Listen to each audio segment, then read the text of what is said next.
Ces défis, le nouveau ministre de l'Énergie et Ressources hydrauliques va contribuer à le relever sont entre autres l'augmentation d'accès de la population à l'électricité qui n'est qu'à 9% ce jour et donner de l'eau potable de qualité aux Congolais sur l'ensemble du territoire national. Et un autre ministre qui a aussi officiellement pris ses fonctions, c'est celui de l'industrie. Après le climat de tension qui a enrayé sa nomination au sein du gouvernement, Germain Kambinga s'est vu céder la place par le ministre sortant Rémi Musunga, et le nouveau locataire de l'industrie promet de poursuivre le travail abattu par son prédécesseur. C'est un Germain Kambinga serein qui confirme d'assumer le passif et l'actif du ministère de l'Industrie que vient de lui laisser Rémi Musunga. Beaucoup de défis certes, mais ce jeune cadre politique affiche un optimisme qui lui fait dire que sa nomination réveille le sens du devoir. Il promet ainsi de s'investir pour que son ministère, qui est le cœur du pays, sorte les Congolais de l'importation à outrance. La vision qui aujourd'hui peut paraître mirifique d'un Congo émergent ne sera jamais possible sans un décollage de l'industrie congolaise. La croissance productive, redistributive, tant souhaitée, tant réclamée, parce qu'elle rencontrera les problématiques sociales, résultat par ailleurs des différentes réformes déjà menées. Germain Kambinga tient à se faire découvrir en homme des résultats. À tous les collaborateurs du ministère de l'Industrie, retenez bien cette phrase, je suis un homme pressé. Nous arrivons dans ce ministère pour des résultats. Le ministère de l'Industrie n'est pas un ministère, dans mon entendement, de gestion. C'est un ministère d'action. Nous devons aller encore plus loin que ce qui a été fait. La réindustrialisation, l'industrialisation, les réformes des différentes structures liées au ministère de l'Industrie.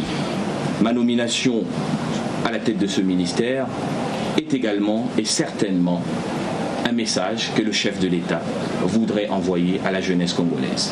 Très confiant, ce nouveau patron de l'industrie compte sur les génies créateurs de la jeunesse et les potentialités que regorge la RDC.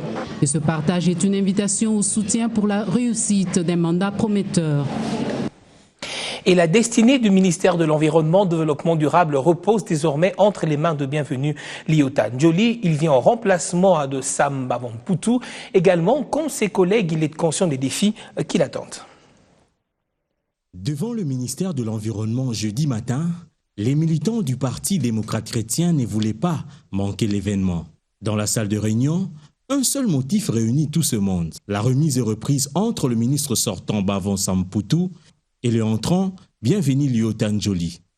Trêve de cérémonie protocolaire, cet échange de signataires démontre que la destinée du ministère de l'Environnement et du Développement durable sera désormais conduite par ses députés nationaux élus de Kinshasa dans la Lukunga. Deuxième poumon du monde par sa forêt, la RDC a un grand rôle à jouer dans la réglementation climatique.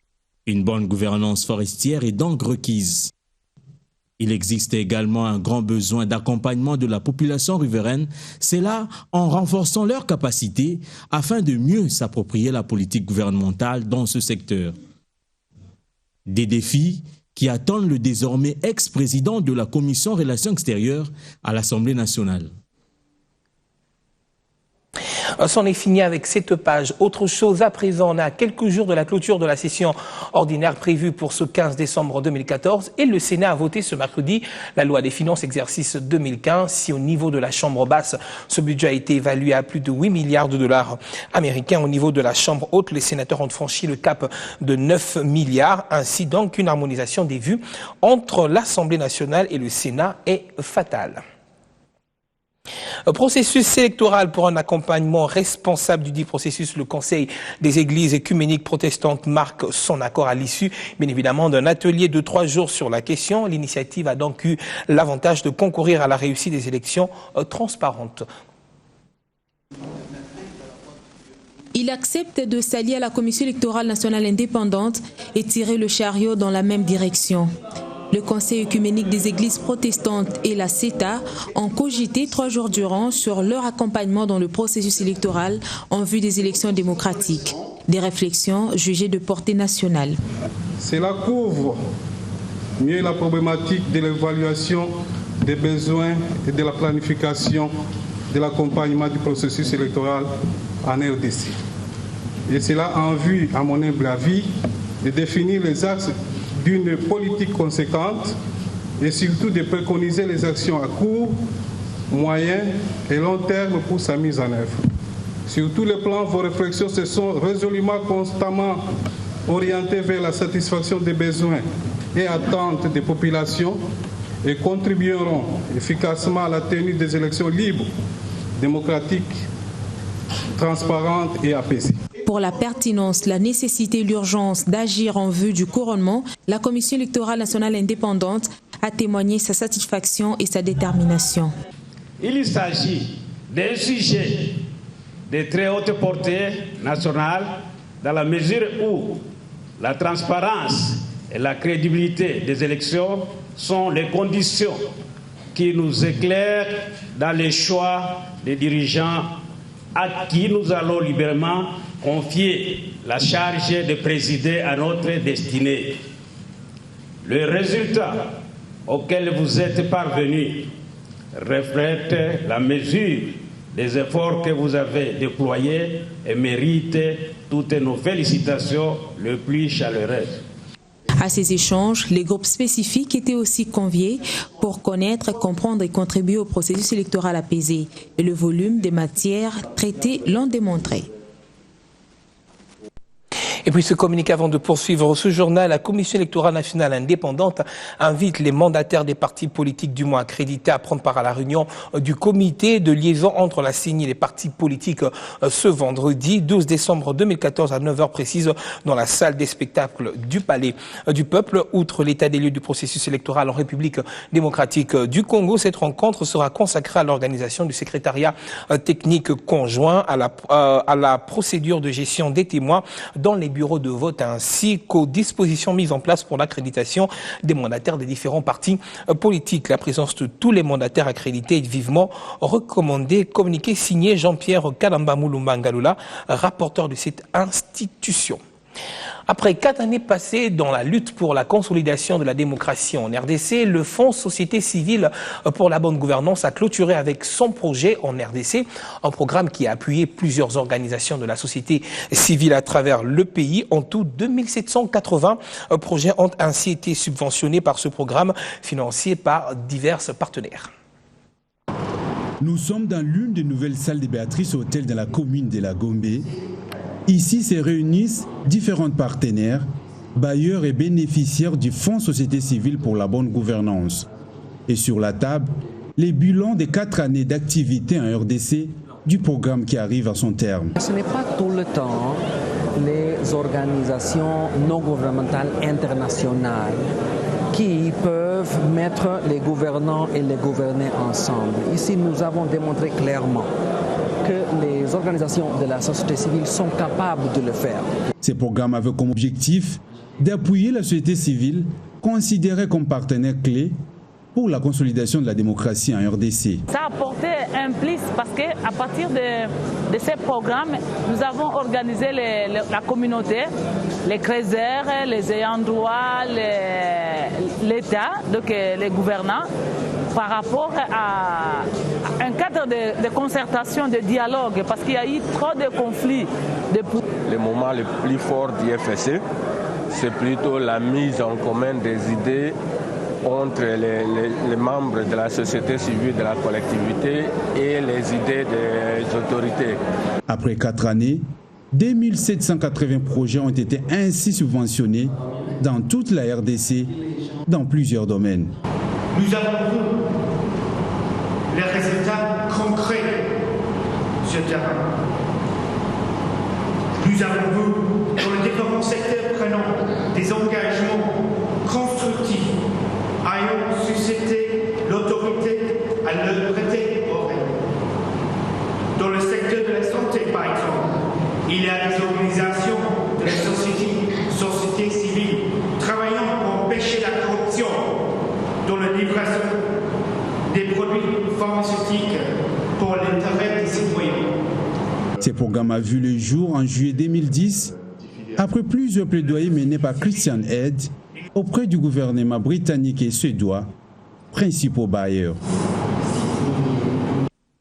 Vulnérabilité féminine, leadership, complémentarité sociale, voilà quelques thèmes qui ont été développés au cours d'une conférence débat à l'Université protestante au Congo, organisée par l'ONU Femmes en partenariat avec le ministère du Genre, Famille et Enfants. Cette rencontre avait pour thème Jeunes et leadership féminin face aux violences basées sur le genre. Cédric Ebondo pour le reportage. Il faut un engagement des garçons et des filles. Chacun de nous a une mère quelque part. Chacun de nous a une sœur, a une petite sœur, peut-être une femme. Quelle est la place que nous accordons à cette femme dans la vie de la société? Est-ce que c'est une dépensière? Est-ce que c'est une femme, une personne qui attend qu'on fasse tout pour elle? Ou elle est à mesure aussi de jouer un rôle important pour relever le niveau d'une famille, relever le niveau d'une communauté, relever le niveau d'une société. Et la femme dont nous parlons ici, c'est cette femme qui vient joindre ses efforts aux efforts de l'homme pour que le pays avance. Voilà un appel à conscience du chargé de communication de l'ONU Femmes aux étudiants de l'Université protestante au Congo. Le but de cet échange était d'impliquer la future élite du pays à s'imprégner de contours de la lutte basée sur le genre en République démocratique du Congo. L'auditoire captivé par différents orateurs a exprimé toute son attention. Une rencontre enrichissante qui a bien éveillé le militantisme dans le chef des participants. Cette conférence a ajouté un plus dans ma vie. Je sais quoi faire, je sais comment faire et pourquoi faire pour avoir une leadership. En tout cas, j'ai aimé. Si seulement si j'y étais pas, je n'allais pas savoir quoi faire étant qu'une femme sous les violences sexuelles. Ce que j'aurais tenu en tant que femme, que je ne peux pas me limiter à certaines choses, que je peux faire tout ce qu'un homme peut et tout ce qu'un homme fait. Donc, je suis au même point d'égalité avec l'homme, donc je peux travailler parce que je suis aussi dans les bancs de l'école comme un homme aussi. Vulnérabilité féminine, leadership, complémentarité sociale, plusieurs thématiques abordées dans le sens de faire comprendre aux participants le rôle et la place de chacun dans les développements du pays. Une cérémonie qui entre dans le cadre de 16 jours d'activisme contre la violence basée sur le genre. Parlons à présent mine avec ces experts en la matière qui ont bénéficié de l'expertise de la structure Tetra Tech USAID basée sur la probabilité de création des différents systèmes de traçabilité et de certification des ressources minières de la RDC, ce dans le but de faciliter une bonne mobilisation des recettes minières. Objectif, contribuer à l'accroissement du budget de l'État. Le défi pour le ministère des Mines est de s'approprier un système adapté aux besoins de notre pays et surtout aux engagements internationaux que nous avons librement souscrits. Le processus au niveau du ministère des Mines se poursuit et aujourd'hui, nous pouvons vous informer que nous avons fait appel à un autre partenaire depuis le 5 décembre 2014. Notre partenaire, je citais, Geotraceability, qui a signé un protocole d'accord pour la mise en place d'un nouveau système de traçabilité. Les systèmes de traçabilité sont bons pour chaque pays et ça serait très bien pour le RDC. Comme tout le monde sait très bien, le RDC a une richesse énorme des minéraux et maintenant il y a une grande pression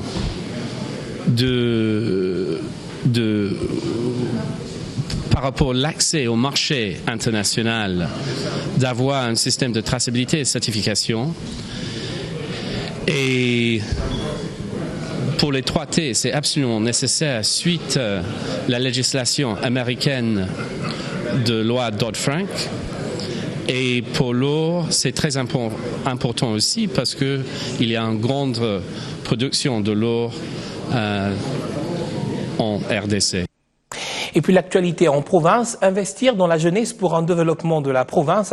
C'est autour de ce thème que se réunissent au forum dénommé Inua Vijana. Depuis ce jeudi, une trentaine de jeunes des différentes associations de la ville de Goma, nous sommes là dans le Nord Kivu, rencontre organisée par l'ONG Health for All International en partenariat avec la MONUSCO, l'UNFPA et le Conseil national de la jeunesse, bien évidemment avec d'autres partenaires. Patrick Sialois pour la correspondance. Venus des différentes associations de la jeunesse de Goma, ces jeunes seront outillés 2 jours durant sur plusieurs thématiques. Question de les pousser à prendre leur destin à main, a déclaré Madame Clémentine Ndeke, chargée des programmes de l'ONG Health for All International.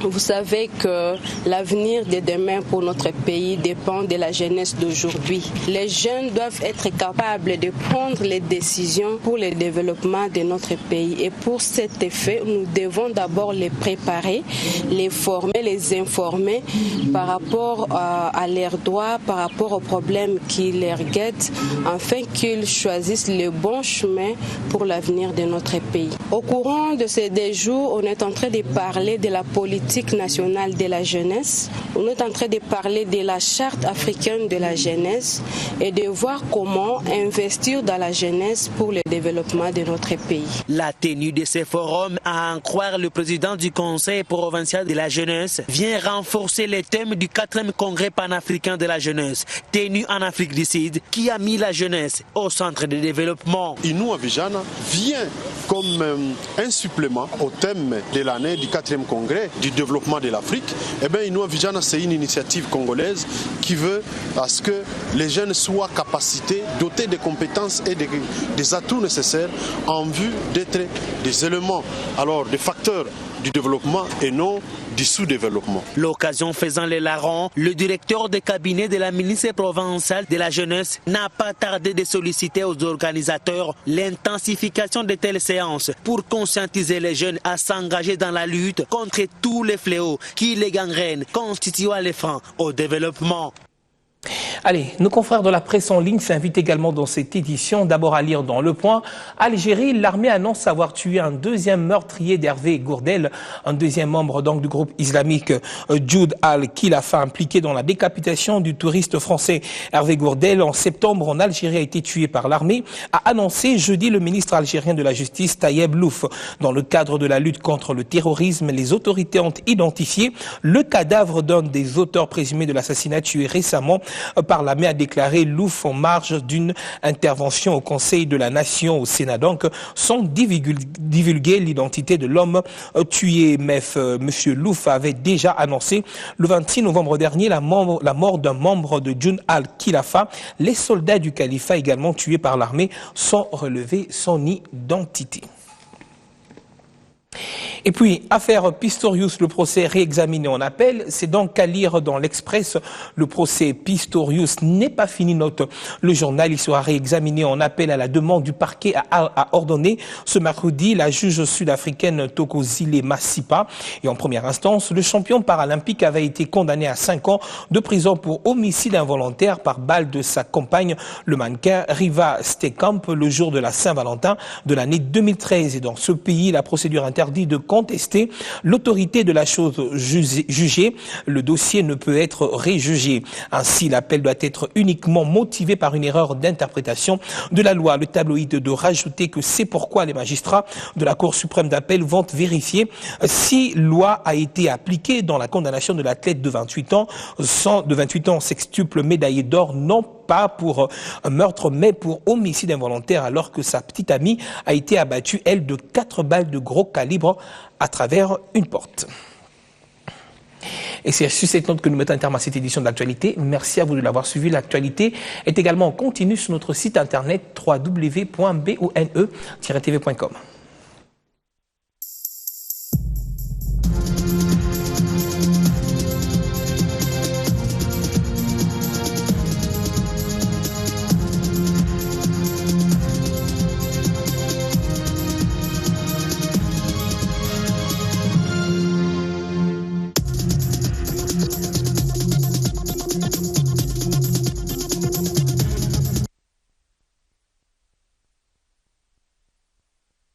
La visite du représentant spécial du secrétaire général de l'ONU RDC, Martin Kobler, en ce 10e jour du mois de décembre 2014, intervient pendant que la Commission électorale nationale indépendante, que préside l'abbé Apollinaire Malou Malou, s'est déployée efficacement sur le terrain avec, pour exemple, la délivrance des duplicata des cartes d'électeurs ou encore la consultation des listes provisoires des électeurs dans les différents sites de vote.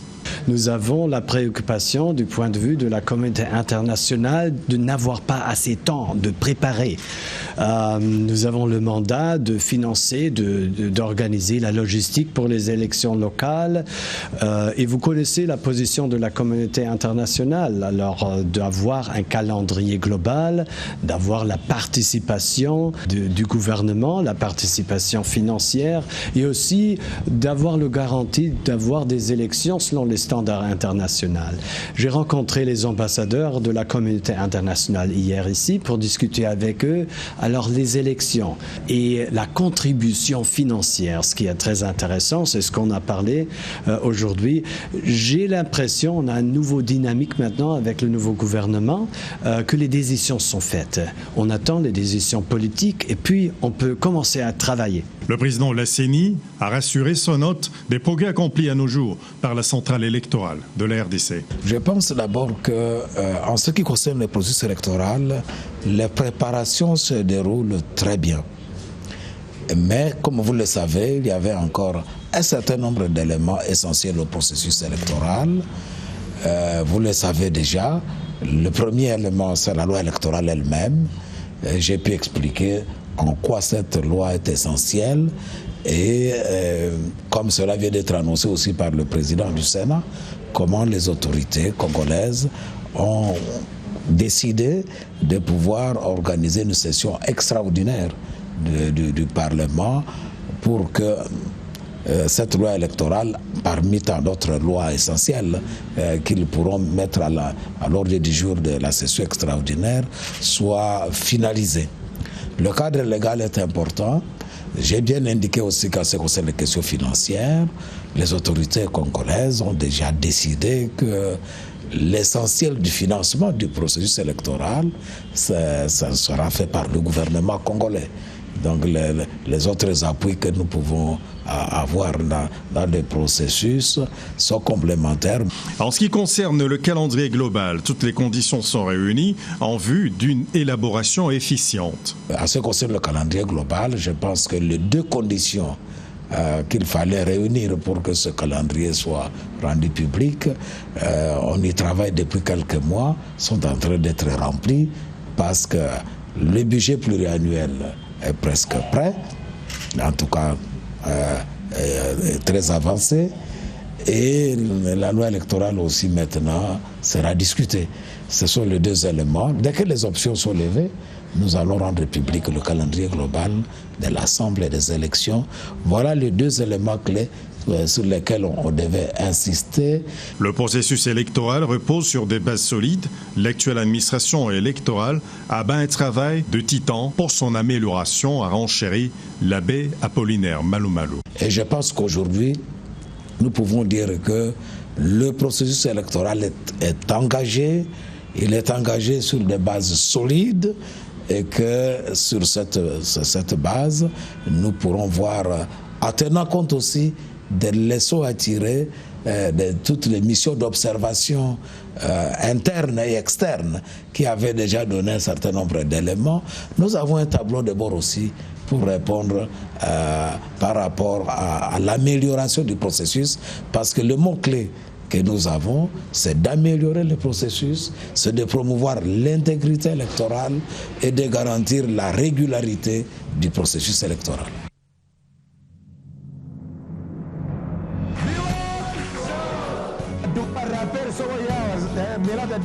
Il y a des femmes-là qui ne font pas autre chose.